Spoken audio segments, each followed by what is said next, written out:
नमस्कार दोस्तों, आपके माता पिता, गुरुदेव, भगवान और इष्ट देव सभी को मेरा प्रणाम। आज इस वीडियो में हम आपको हरतालिका तीज की पौराणिक कहानी सुनाएंगे।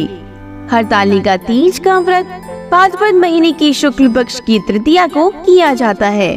पौराणिक मान्यता के अनुसार एक बार भगवान शिव ने पार्वती जी को उनके पूर्व जन्म की याद दिलाने के लिए इस व्रत के महात्म्य की कथा कही थी।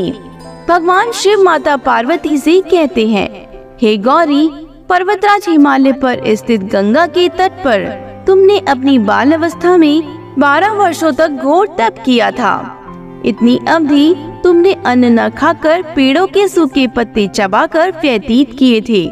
माघ मास की शीतलता में तुमने निरंतर जल में प्रवेश करके तप किया। बैसाख की जला देने वाली गर्मी में तुमने शरीर को तपाया। श्रावण की मूसलाधार वर्षा में खुले आसमान के नीचे बिना अन्न जल ग्रहण किए समय व्यतीत किया। तुम्हारे पिता तुम्हारी इस तपस्या को देखकर बड़े दुखी होते थे। तब एक दिन तुम्हारी तपस्या को देखकर नारद जी तुम्हारे घर पधारे। तुम्हारे पिता ने हृदय से अतिथि सत्कार करके उनके आने का कारण पूछा। नारद जी ने कहा, गिरिराज, मैं भगवान विष्णु के भेजने पर यहाँ उपस्थित हुआ हूँ। आपकी कन्या ने बड़ा कठोर तप किया है। इससे प्रसन्न होकर वे आपकी सुपुत्री से विवाह करना चाहते हैं। इस संदर्भ में मैं आपकी राय जानना चाहता हूँ। नारद जी की बात सुनकर गिरिराज गदगद हो उठे। प्रसन्न होकर वे बोले, श्रीमान, यदि स्वयं विष्णु मेरी कन्या का वरण करना चाहते हैं तो भला मुझे क्या आपत्ति हो सकती है। हे महर्षि, यह तो हर पिता की इच्छा होती है कि उसकी पुत्री सुख संपदा से युक्त पति के घर की लक्ष्मी बने। पिता की सार्थकता इसी में है कि पति के घर जाकर उसकी पुत्री पिता के घर से भी अधिक सुखी रहे। तुम्हारे पिता की स्वीकृति पाकर नारद जी विष्णु के पास गए और उनसे तुम्हारे ब्याह की निश्चित होने का समाचार सुनाया। मगर इस विवाह संबंध की बात जब तुम्हारे कान में पड़ी तो तुम्हारे दुख का ठिकाना न रहा। तुम्हारी एक सखी ने तुम्हारी इस मानसिक दशा को समझ लिया और उसने तुमसे उस दुख का कारण जानना चाहा। तब तुमने बताया, मैंने सच्चे हृदय से भगवान शिव शंकर का वरण किया है, किंतु मेरे पिता ने मेरा विवाह विष्णु जी से निश्चित कर दिया। अब क्या करूं? प्राण छोड़ देने के अतिरिक्त अब कोई भी उपाय शेष नहीं बचा है। तुम्हारी सखी बड़ी ही समझदार और सूझबूझ वाली थी। उसने कहा, सखी, प्राण त्यागने का इसमें कारण ही क्या है? नारी के जीवन की सार्थकता इसी में है कि पति रूप में हृदय से जिसे एक बार स्वीकार कर लिया, जीवन पर्यंत उसी से निर्वाह करे। मैं तुम्हें घनघोर जंगल में ले चलती हूँ, जो साधना स्थली भी हो और जहाँ तुम्हारे पिता तुम्हें खोज भी न पाए, वहाँ तुम साधना में लीन हो जाना। मुझे विश्वास है कि ईश्वर अवश्य ही तुम्हारी सहायता करेंगे। तुमने ऐसा ही किया। तुम्हारे पिता तुम्हें घर पर न पाकर बड़े दुखी हुए तथा चिंतित हुए।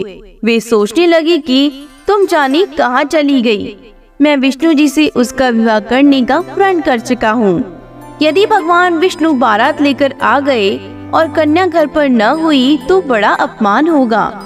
मैं तो कहीं मुँह दिखाने के योग्य भी नहीं रहूंगा। यही सब सोचकर गिरिराज ने जोर शोर से तुम्हारी खोज करवाना शुरू कर दिया। इधर तुम्हारी खोज हो रही थी और उधर तुम अपनी सखी के साथ नदी के तट पर एक गुफा में मेरी आराधना में लीन थी। उस दिन भाद्रपद शुक्ल तृतीया का हस्त नक्षत्र था। उस दिन तुमने रेत के शिवलिंग का निर्माण करके व्रत किया। रात भर मेरी स्तुति के गीत गाकर जागी। तुम्हारी इस कष्ट साध्य तपस्या के प्रभाव से मेरा आसन डोलने लगा। मेरी समाधि टूट गई। मैं तुरंत तुम्हारी समक्ष जा पहुंचा और तुम्हारी तपस्या से प्रसन्न होकर तुमसे वर मांगने के लिए कहा। तब अपनी तपस्या के फल स्वरूप मुझे अपने समक्ष पाकर तुमने कहा, मैं हृदय से आपको पति के रूप में वरण कर चुकी हूँ। यदि आप सचमुच मेरी तपस्या से प्रसन्न होकर आप यहाँ पधारे हैं तो मुझे अपनी अर्धांगिनी के रूप में स्वीकार कर लीजिए। तब मैं तथास्तु कहकर कैलाश पर्वत पर लौट आया। प्रातः होते ही तुमने पूजा की समस्त सामग्री को नदी में प्रवाहित करके अपनी सखी सहित व्रत का पारण किया। उसी समय अपने मित्र बंधुओं व दरबारियों सहित गिरिराज तुम्हें खोजते खोजते वहाँ आ पहुँचे और तुम्हारी इस कष्ट साथ तपस्या का कारण तथा उद्देश्य पूछा। उस समय तुम्हारी दशा को देखकर गिरिराज अत्यधिक दुखी हुए और पीड़ा के कारण उनकी आंखों में से आंसू उमड़ आए। तुमने अपने आंसू पोंछते हुए विनम्र स्वर में कहा, पिताजी, मैंने अपने जीवन का अधिकांश समय कठोर तपस्या में बिताया है। मेरी इस तपस्या का उद्देश्य केवल यही था कि मैं महादेव को पति के रूप में पाना चाहती थी। आज मैं अपनी तपस्या की कसौटी पर खरी उतर चुकी हूँ। आप क्योंकि विष्णु जी से मेरा विवाह करने का निर्णय ले चुके थे, इसलिए मैं अपने आराध्य की खोज में घर छोड़कर चली आई। अब मैं आपके साथ इसी शर्त पर घर जाऊंगी कि आप मेरा विवाह विष्णु जी से न करके महादेव जी से करेंगी। गिरिराज मान गए और तुम्हें घर ले गए। कुछ समय के पश्चात उन्होंने पूरे विधि विधान से हम दोनों को विवाह सूत्र में बांध दिया। हे पार्वती, भाद्रपद की शुक्ल तृतीया को तुमने मेरी आराधना करके जो व्रत किया था, उसी के फलस्वरूप मेरा तुमसे विवाह हो सका। इसका महत्व यह है कि मैं इस व्रत को करने वाली कुंवारियों को मनवांछित फल देता हूँ। इसलिए सौभाग्य की इच्छा करने वाली प्रत्येक युवती को यह व्रत पूरे एक निष्ठा तथा आस्था से करना चाहिए। हे भोलेनाथ, जिस प्रकार आपने माता पार्वती की मनोकामना पूरी की, उसी प्रकार आपका व्रत करने वालों की मनोकामना पूरी कीजिएगा। सभी पर अपनी कृपा बनाए रखना। बोलो भोलेनाथ और पार्वती माता की जय हो।